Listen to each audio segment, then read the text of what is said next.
Untuk layanan terapi ruqyah, bekam, dan gura, serta herbal sunnah, silakan menghubungi nomor 089 74 57 5817 melalui chat WhatsApp.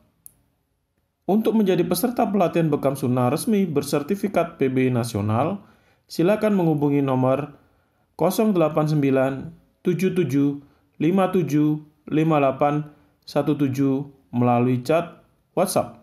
Selamat menikmati. Ya, bismillahirrahmanirrahim. Assalamualaikum warahmatullahi wabarakatuh. Nah, ini saatnya kita ngangsu kauruh,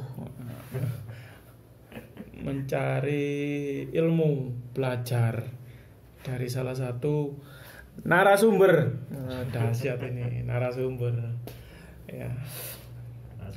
Ustadz Taufik Zaifuddin. Ini beliau dari Rayapati Probolinggo. Mantap.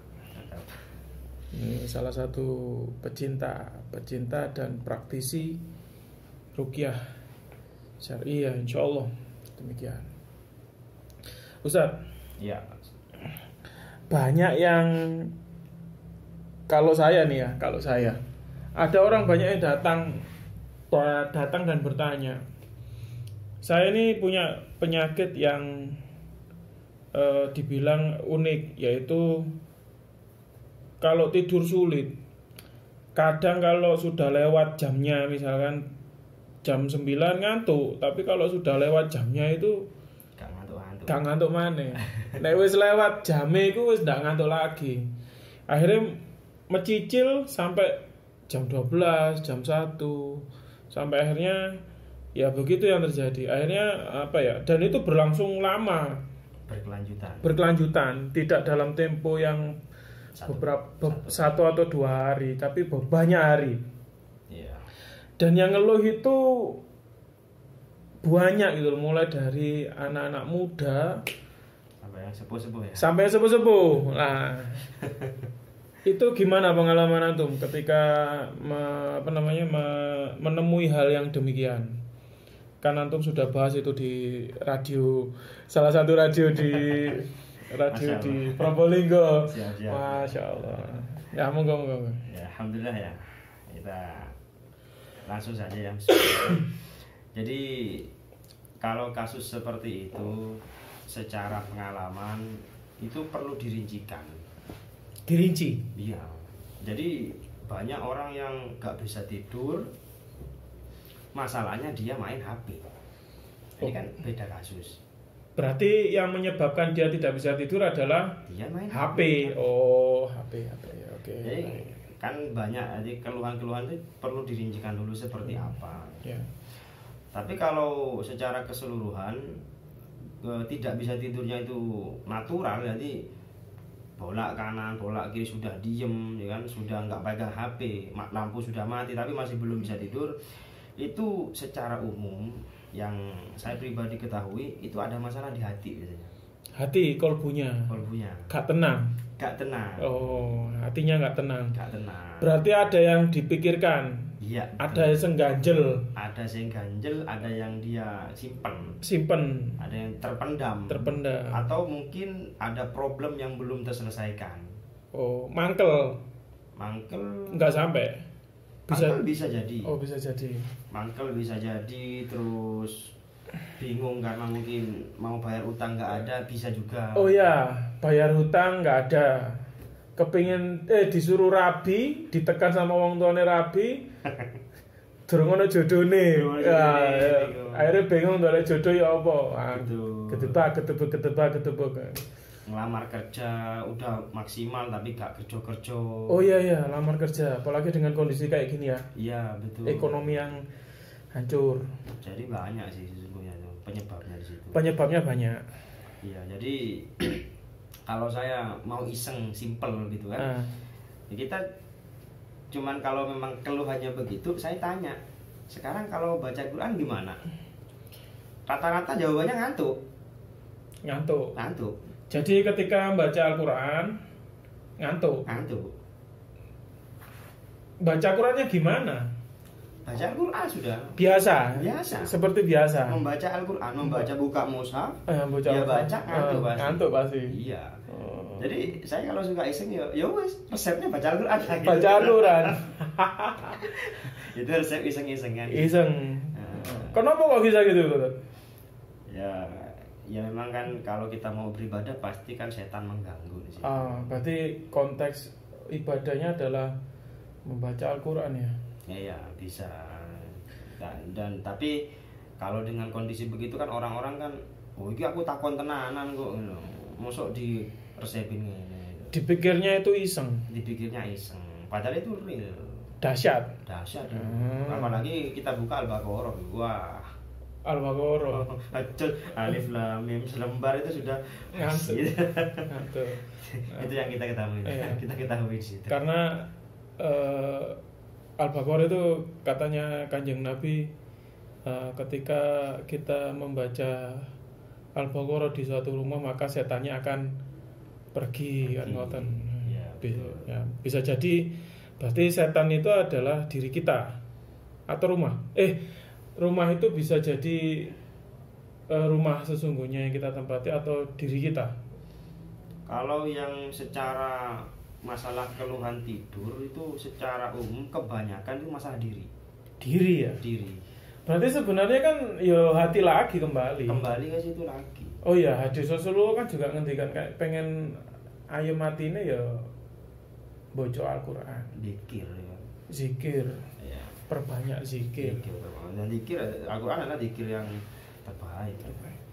Nah, kadang-kadang kalau jenengan kedatangan tamu kados ngoten terus seperti itu terus ketika dikasih solusi begitu kan pasti diterima kan. Tapi kan orang itu kan pengennya Instan. itu hari itu tuh ada solusi gitu. Betul enggak? Loh, dikasih gitu terus gak percaya, terus saya harus ngapain lagi gitu kan. Padahal itu solusi menurut jenengan kan ngoten. Nah, terus kira-kira apa yang dilakukan? Kalau memang seperti itu dia mau instan, ya udah kita simple saja. Ya pertama kita tanya dulu ada problem apa enggak seperti itu. Berarti harus dikuak problemnya. Ya, dibedah. Pasti ada sesuatu. Pasti ada. Karena normalnya manusia ketika malam dia harusnya tidur istirahat. Logikanya. Logika normalnya. Waktu tidurnya ya malam. Iya, harusnya begitu. Nah. Dan ketika dia malam dan dia sudah siang sudah istirahat kerja capek terus malam sudah istirahat tidur nggak bisa, ini kan bisa jadi keluar fitrah kalau saya bahasakan kan. Akhirnya sulit bangun subuh. Pasti. Akhirnya banyak yang melanggar waktu subuh. Pasti. Atau bisa jadi kita simpulkan begini, setan itu atau yang mengganggu itu mencoba untuk menggagalkan kita tidur sebelum di awal waktu sehingga akhirnya kita bangun tidurnya melanggar waktu subuh. Bisa ya? Bisa, sangat bisa. Memang misinya mereka kan begitu. Kemenangan kita kan ketika kita bisa bangun sholat berjamaah. Nah, sholat tepat waktu itu kemenangan kita. Menang. Subuh ya maksudnya. Subuh. Karena rakaat al-fajri khairun minad dunya wa ma fiha kan gitu. 2 rakaat fajar lebih baik dari dunia seisinya. Bahkan kata Rasulullah, nek iso berangkango. Yo, berangkang. Kalau tahu pahalanya dia akan jalan berangkang sampai merangkak kan sampai segitunya. Bahkan zaman Rasulullah itu kalau sahabat-sahabatnya yang sakit terus waya sholat itu sampai dibopong. Ya betul. Sakit, ayo tak bopong, tak ewangi, Betul. tak bantu. Ya. Di masjid berjamaah. Entah posisinya berdiri atau duduk ya, pokoknya ikut berjamaah. Yang penting teko dhisik. Nah, banyak sih kalau mau merinjikan seperti itu. Berarti intinya kan harus terbuka. Harus terbuka pastinya. Problemnya. Iya betul. Problem. Nah masalahnya kalau nggak mau terbuka, pripun ayo? Susah. Nggak akan selesai. Endingnya nanti dia itu udah. Gitu terus sudah seperti itu. Nanti sekalipun diruqyah, dampaknya sedikit. Efek ruqyahnya sedikit. Efek ayat ruqyah yang dibacakan tidak maksimal. Ya tidak maksimal menurut saya. Menurut saya tidak maksimal. Karena problemnya belum kelar gitu loh. problemnya belum kelar. betul, Karena betul. orang seperti itu pasti punya problem. Ya satu punya problem, yang kedua bisa jadi memang kebiasaan. Gitu. Iya, Jadi iya, kebiasaan yang dia udah contoh kebiasaan nonton bola atau kebiasaan ngegame atau main HP dan sebagainya, akhirnya dia nggak tidur ya. Dan itu pasti dampaknya ke subuh, pasti itu sudah. efek subuh. Rata-rata Iya. ciri-cirinya biasa nih, Iya. kan kalau gangguan seperti itu di sini berat di kahil Kahil, itu pundak di sini. Jadi kahil itu kalau titik bekam itu di bawah leher ya. di bawah leher, Leher sejajar dengan bahu. sejajar bahu. Nah, Bahkan bisa jadi bahunya kena. pas itu dominan Oh, ke sini dominan, sebenarnya. iya. Pasti wis Iya. abot kene terus berat dan sebagainya itu bisa nyambung. Iya benar-benar. Nah, itu simpel kali. Kalau contoh coba dicek gitu. Coba kalau dicek di sini ya, ditekan-tekan begitu, diunyek-unyek gitu ya. Kalau saya bahasakan itu diunyek-unyek. Itu bahasa Probolinggo ya. Ya cari-cari ya. Menurut saya kan diunyek-unyek apa ya? Ditekan-tekan. Ditekan. Gitu. Itu biasanya sakit di sini nih. Sakit. Jadi kalau gerak-gerak gini itu berat. Lehernya berat. Itu berat. Nah, itu biasanya kalau seperti itu sudah nyambung ke bangun subuh itu sudah pasti dia itu sulit bangun subuh. Sulit. Nah, ini diagnosa kan berarti. Ini diagnosa secara dari pengalaman.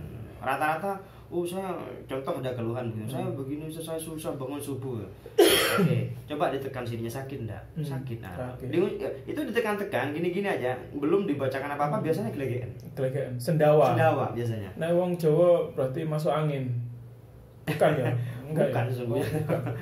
Berarti gangguan itu. Iya, gangguan. Ciri gangguan.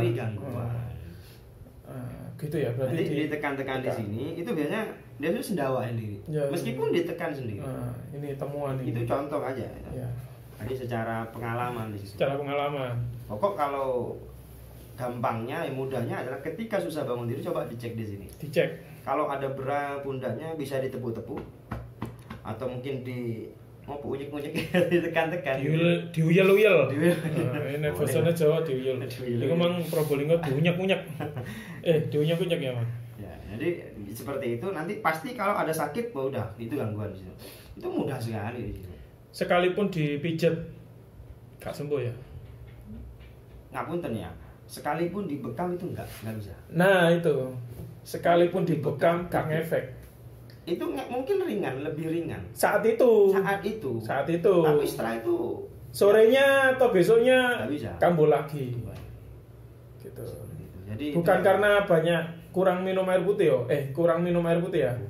Bukan ya. Gua setan menurut saya itu. Jadi maksudnya begini, kalau minum air putihnya udah cukup, terus tetap aja sakit, dipijet, tetap aja sakit, bahkan sampai dibekam, dikeluarin darahnya masih sakit, berarti positif itu. Gangguan ya. Ciri gangguan. Jin. Kita dampaknya kebanyakan susah tidur dan susah bangun. Susah bangun subuh.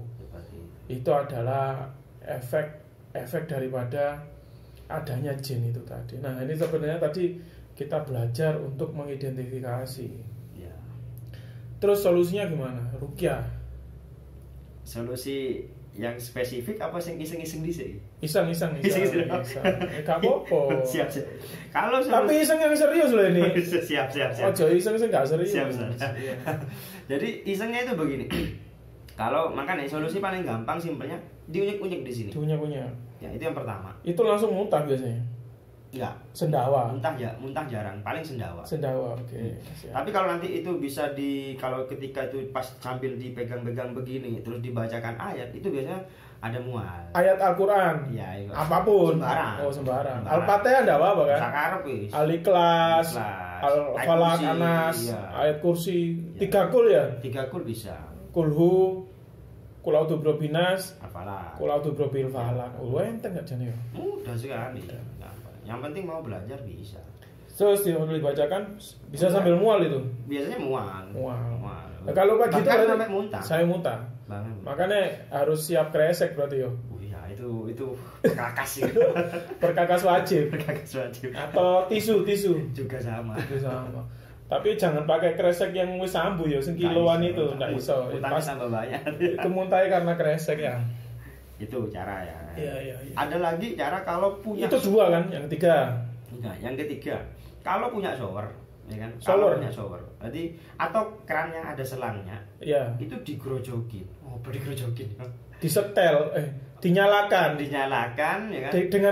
Dengan apa? Kekuatan air Ya. dari atas. Atau begini, atau ada keran begitu kan, keran yang biasa buat wudhu, kita duduk di bawahnya, Iya. terus ini alirin air. Di punggungnya Di itu, punggung. di punggung bagian atas. Ya, yang kahil tadi. yang sakit tadi. Di bawah yang itu tadi, di bawah leher, leher. Itu dialirin air, udah tungguin aja itu. Berdoa pada Allah, ya Allah kalau seandainya ada gangguan tuh, tolong keluarkan. Itu bisa muntah itu, tanpa baca ayat. Tanpa baca ayat. Bisa ya? Bisa itu. Gak koyo orang iki nang air terjun terus ngelakoni ngono kae ya. Oh, beda ya. Ini beda loh ya. Bukan seperti itu. Bukan itu. Itu cuman air itu kan, air. Allah alam yang terjadi seperti itu ya. Jadi air yang kena kepada punuk kita ya, yang terasa sakit itu membuat kita bisa mual, bisa sendawa dan bahkan bisa muntah. Cuman dialirin itu. Dialirin aja. Panas atau enggak? Bebas. Tapi biasanya kalau saya pribadi dulu pas menemukan ini itu pas mau sebelum subuh. Jadi sepertiga malam terakhir. Sepertiga malam boleh, jam 3, jam 2 boleh. Oh, jadi mandi pagi. Mandi pagi. Keramas gitu kan. Air dingin. Oh ya dahsyat. Kita arahkan ke sini itu kan kita bukan punya shower sih, punya selang, tak kasih botol botol air mineral ya. Waduh, masya Allah. Nah, ini ide bagus ini. Jadi nggak perlu pakai shower ya, pakai botol. Tak bolong ya wes karena gak punya kemampuan. Jadi kan tambah kericik gitu kan. Jadi seperti kita suhu pagi itu dingin, airnya dingin. Tidak takut masuk angin. Enggak. Karena malah sebenarnya katanya orang ini, saya pernah baca artikel, itu malah bagus untuk kesehatan. Itu bagus saraf. Untuk kesehatan ya. Dan memicu saraf ya, kerja ya. Iya, secara ini ngomong nyeleneh ya. Iya. Secara teman-teman indigo dulu. Oh, waktu masih jahiliyah. Masih dikumpulkan di sana. waktu masih jahiliyah. Ya. Teman-teman indigo itu pas tanya kan dulu kan, jangan mandi setelah maghrib. Jangan mandi setelah maghrib. Karena sampai jam 12 malam jangan. Adem. Bukan. Oh, bukan. Secara indigonya, secara pandangan indigo lah ya, kita bahasakan begitu ya. Itu airnya budek. Oh. Budek seperti kalau pecarin itu apa ya? Peceren. Oh, peceren ya. Oh iya. God. Oh God. Ya, peceren bahasa Jawa. Ya. God. Jadi air itu nek Madura God. Enggak, kalau Madura pecaren. Oh, pecaren. Oh, nek Jawa peceren. God bahasa Indonesia. Ya wis pokok. Jadi secara pandangan mereka, air pas maghrib sampai sebelum jam 12 malam. Jam 12 malam lah ya. Itu budek sebudek. Budek itu berarti jelek kondisinya. Keruh. Keruh kotor yang kayak air got itu wis pokoknya. Ya, seperti pencarian hitam. Jadi dia menganjurkan jangan mandi di waktu ini, jelek. Air di kamar mandi itu jelek. Secara pandangan. Tapi pakai shower sama. Pokok air di waktu itu. Nah, terus saya tanya kan, saya memang suka begitu kan. Saya memang temannya kan dulu ngumpul-ngumpulnya begitu. Perkumpulannya. Padepokan. Itu jahiliyah sih. Nah, jadi terus bagusnya kapan? Bagusnya jam 12 malam sampai pagi. Itu jernih sekali. Berarti bagusnya kalau kita mandi itu pagi hari. Jangan kayak orang Jepang yang mandinya malam. Jangan. Orang Jepang kan pulang kerja, aktivitas sampai rumah mandi, terus besok pagi berangkat kerja, gak pakai mandi. Pulangnya jam berapa? 12, 10 malam. Gak bagus.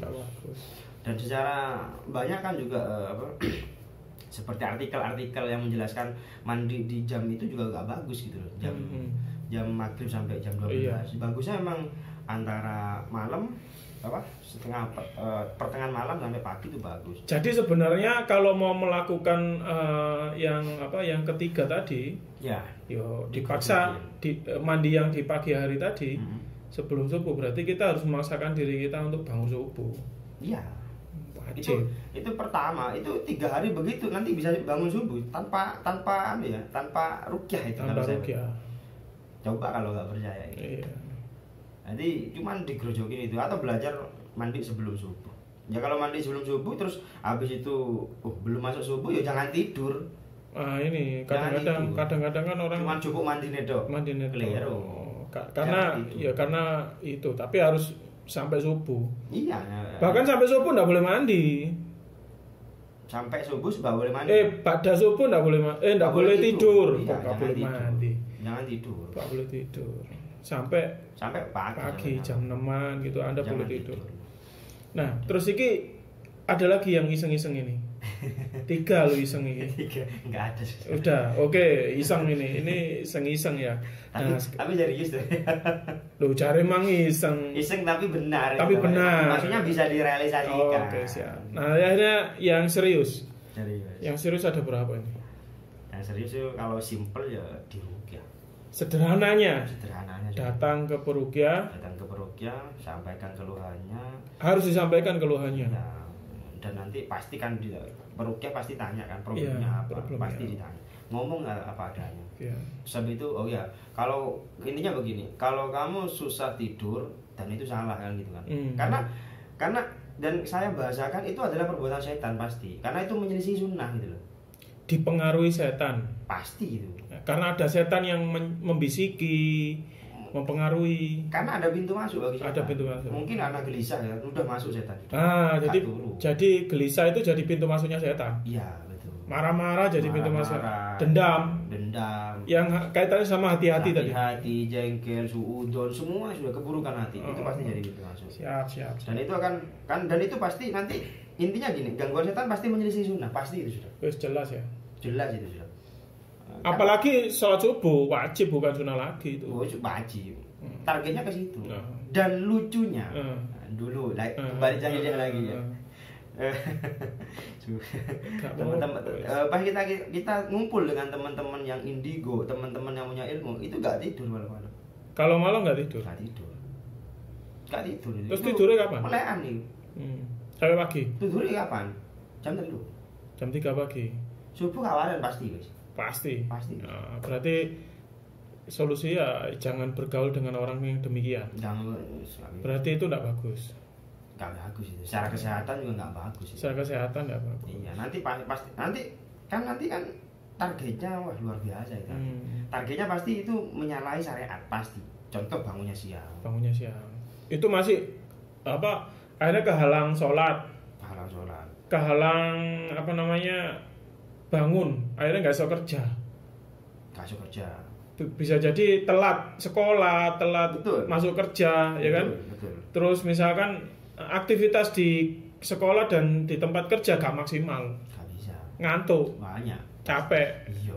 Akhirnya nanti biasanya waktu nyolong-nyolong waktu istirahat untuk tidur. Bukan nyolong-nyolong waktu istirahat, ini dampaknya nanti bisa jadi waktu kerja tidur. Oh, langsung waktu kerja tidur. Lebih parah ini berarti. Dampaknya itu kalau kita mau rincikan tuh bukan cuma nggak bisa bangun, itu sesungguhnya setan itu menggoda kita, merusak kita dari segala hal, segala sisi. Akhirnya nanti bisa jadi gurunya marah kalau yang di sekolah, dikeluarkan dari sekolah bisa jadi. Kalau sudah kasus ya, yang luar biasa berat itu nggak bisa dinasihatin, pasti kan nanti dampaknya ke sana. Atau yang kerja pasti supervisornya, nah ini beliau dulu supervisor. Ya Pak.